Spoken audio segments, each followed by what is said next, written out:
राम राम भाइयों, कैसे हो? सब मस्त और मज़े में। भाइयों, आज है अपना 75 हार्ड का 18वां दिन और मैं सुबह वर्कआउट करने आ गया हूँ। बाकी दोस्तों बहुत बढ़िया लग रहा है। 18 दिन हो चुके हैं। अब एक तरह से शरीर में काफ़ी चेंजेस आ गए हैं। काफ़ी सारी चीज़ें बिल्कुल पहले से जो दिक्कत थी वो ठीक होने लगी। अब शायद मुझे थोड़ी नींद और एक्स्ट्रा लेनी पड़ेगी, बाकी तो सब बढ़िया है। और जिन भाइयों ने अभी शुरू नहीं किया, भाई शुरू कर दो। आप लोग ना सच पूछो या कहोगे कि यार बिल्कुल सब कुछ बदल गया। पहले भाइयों उठने के लिए मशक्क़त करनी पड़ती थी, अब 6 सवा 6 बजे खुद ही आँख खुल जाती है। ये भाई चलो वर्कआउट करने जाना है, फिर अपना मैं भी निकल आता हूँ वर्कआउट के लिए। चलिए आप लोग भी शुरू करिए, मैं भी अपना वर्कआउट स्टार्ट करता हूँ। भाई हर रोज़ की तरह सबसे पहले हम करेंगे जॉगिंग, और जॉगिंग के बाद फिर हम करेंगे रनिंग, फिर कुछ अपनी पेट की एक्सरसाइज, क्योंकि शाम को जाना होता है जिम। तो बहुत ज़्यादा हैवी एक्सरसाइज सुबह नहीं कर सकते हैं, क्योंकि फिर शाम को एक तरह से शरीर दुखता रहता है।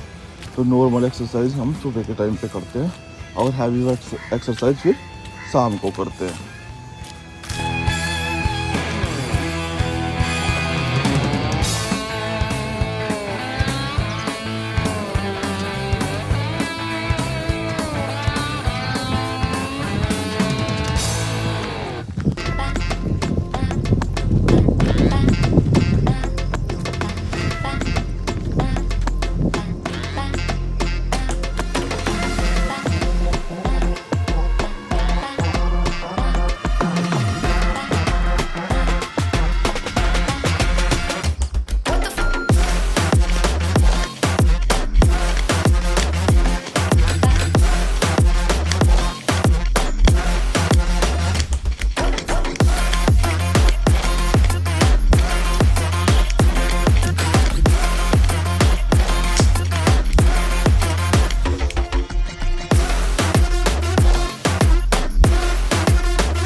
भाइयों अपना वर्कआउट हो चुका है लगभग ख़त्म।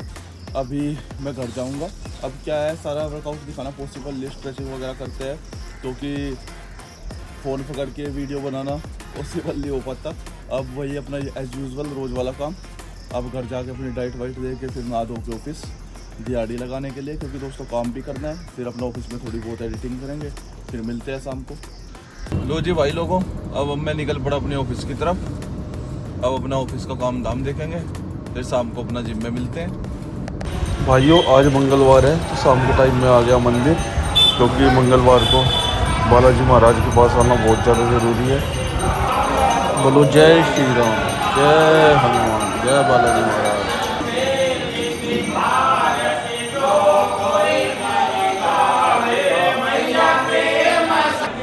मंदिर में बालाजी महाराज के बाद श्री राम जी के और कान्हा जी के दर्शन करने के बाद हम आ गए जिम। और जिम में आने के बाद हमने सबसे पहले कार्डियो किया, उसके बाद दोस्तों अपनी रनिंग की, कुछ पंचिंग की, कुछ साइकिलिंग की, और उसके बाद अपनी वेट ट्रेनिंग की।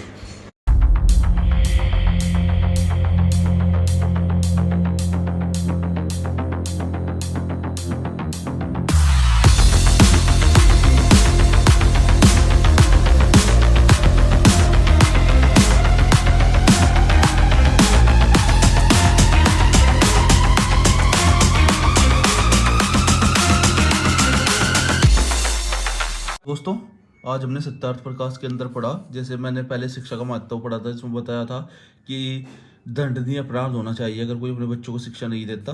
तो यहाँ पे मनुष्य स्मृति का श्लोक दिखाया हुआ है, कन्यानम संप्रदानम च क्वारणम च रक्षणम। मनुस्मृति के अंदर बोला गया है कि अगर कोई राजा योग्य है तो उसे सब कन्याएं और लड़कों को उक्त समय तक ब्रह्मचर्य में रख कर विद्वान बनाना चाहिए, विद्वान कराना। जो इस आज्ञा को ना माना उसके माता पिता को दंड देना। अर्थात राजा की आज्ञा से 8 वर्ष के पश्चात लड़का या लड़की किसी को घर में न रहने पावे, किंतु आचार्य कुल में रहे। जब तक समावर्तन का समय न आए तब तक विवाह न हो पाए। यानी 8 साल के बाद लड़का हो चाहे लड़की हो, उसको पहले आप लोगों को पता ही था कि गुरुकुल होते थे तो वहाँ पे शिक्षा के लिए भेजते थे कि वहाँ पे भेजे, और जब तक शिक्षा समाप्त ना हो तब तक उनका विवाह ना करो।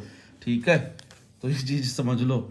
और फिर ये नीचे दिया हुआ है, संसार में जितने भी दान हैं अर्थात जल, अन्न, गो, पृथ्वी, वस्त्र, तिल, स्वर्णम, घृत आदि, इन सब दानों में वेद विद्या का दान अति श्रेष्ठ है। इसलिए जिससे जितना बन पड़े उतना प्रयत्न और धन का विद्या की वृद्धि में व्यय किया जाए। यानी जितना भी आपका प्रयत्न हो या आपका धन हो विद्या की वृद्धि में किया जाए। यानी समझो यार, ये भी मनुस्मृति का ही श्लोक है, मनुस्मृति के अंदर लिखा हुआ है कि कितनी बड़ी बात गहन पहले ही लिखी हुई है कि सबसे बड़ा जो दान है वो विद्या दान है।